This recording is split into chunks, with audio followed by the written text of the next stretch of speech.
Right, let's have a little whistle-stop tour of magic loop knitting. Now, all magic loop knitting means is you have a cable needle like this. Yours is going to look a little bit different to this and not be so annoyingly long. But the same kind of thing. So you've got two, sticks, knitting needles, if you will, and a cable joining the two together. And what magic loop knitting does for you is it allows you to make kind of smaller circumference pieces like hats, gloves, tea-cosies on a long loop without needing to use DPNs. DPNs would also do the trick perfectly well, but this is a really nice versatile method. And I don't know why it seems to give me a neater tension. So I don't know, maybe you'll like it. I hope you will. So you will start by casting on stitches in the normal way, and we've already got a quick long tail cast on video if you need it. I've just done 40 stitches here, so sort of cut down version of the actual pattern.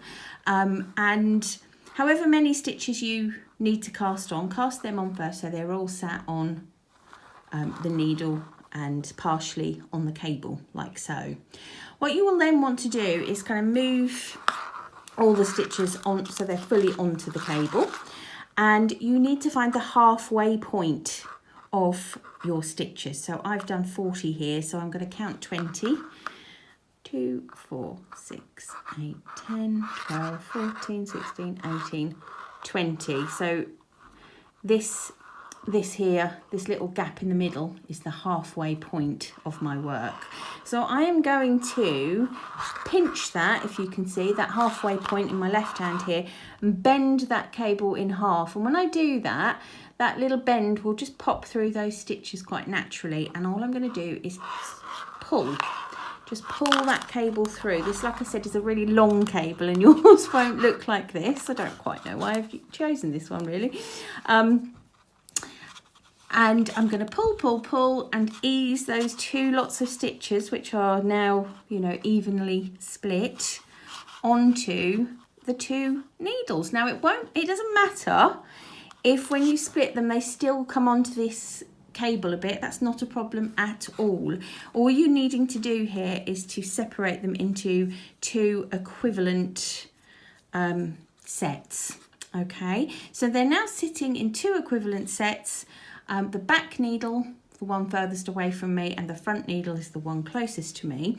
And if you look carefully, I don't know if you can see, you will see that all of the kind of cast on bumps are at the bottom of the needle, because you need to make sure that they are not twisted, because once you start to join and go in the round, you don't want any twisting happening here.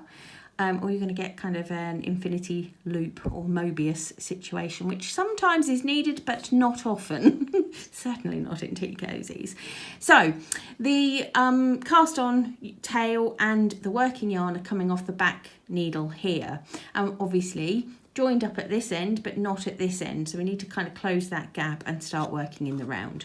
So in order to do that, we need to pull this back needle out.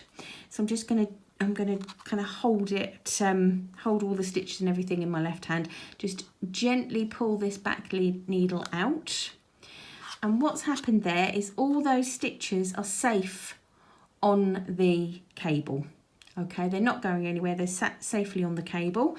And I've got cable coming out from the left, and I'm trying not to twist it, and I've got cable coming out from the right. And what that gives me is sufficient space or play or whatever you want to call it to start using this other needle here as if it was separate, as if it was a sort of set of two needles. So I'm just going to go into my first stitch, and again trying very hard and being very careful not to twist. I'm going to go into the first stitch, find my working yarn, bring the can you see, you can just see that stitch sat on that back cable there. Bring it as close into that stitch as I can on the front needle, and wrap and just work a knit stitch. So, okay, I've got all my stitches on the back cable there, and I've now got stitches on the front needle. I am going to pull that stitch really tight, not so tight as I break my yarn, but tight enough.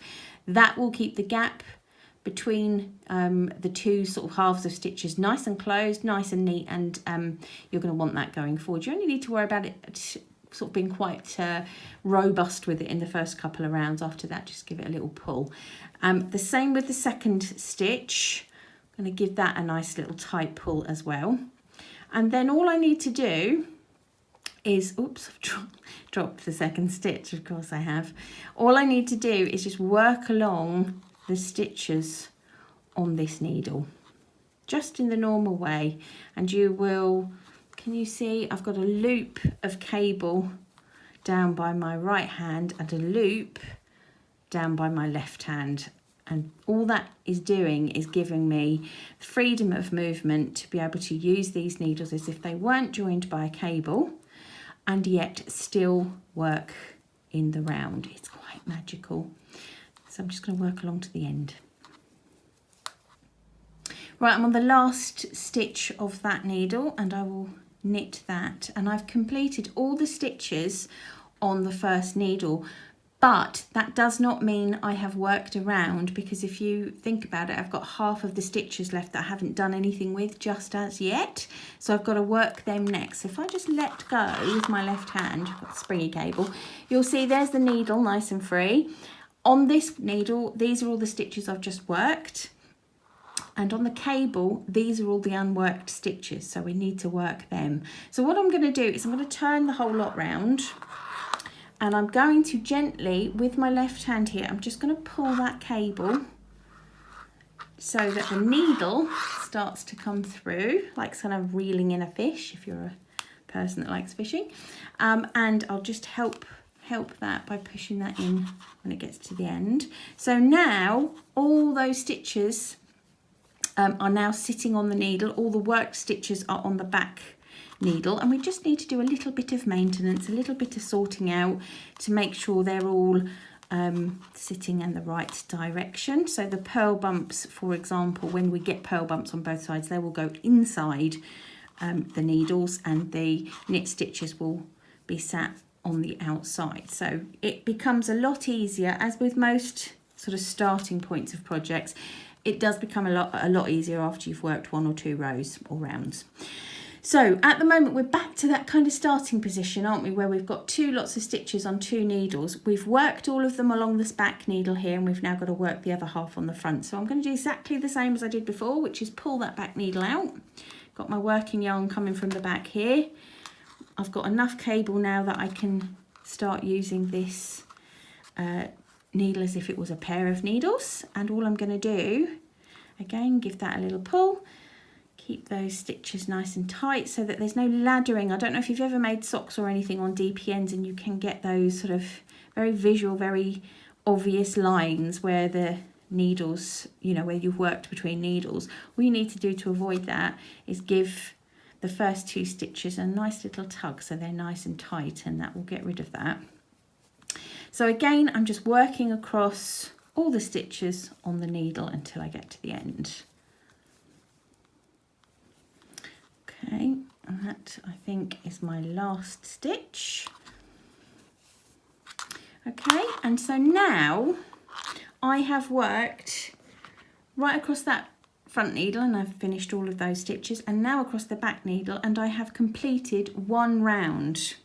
So it's very important to remember when you're working in magic loop, you must knit both needles to have complete a round. If you've only knit 1 needle, you've only completed half a round. But we have now joined in the round and we are ready to complete or continue our magic knitting project. What I'm going to do is just pull this through onto the cable, and you can see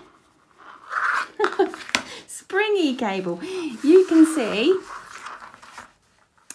although it's only very small, it's the beginnings of a piece of work done in the round. So that is how magic loop knitting works.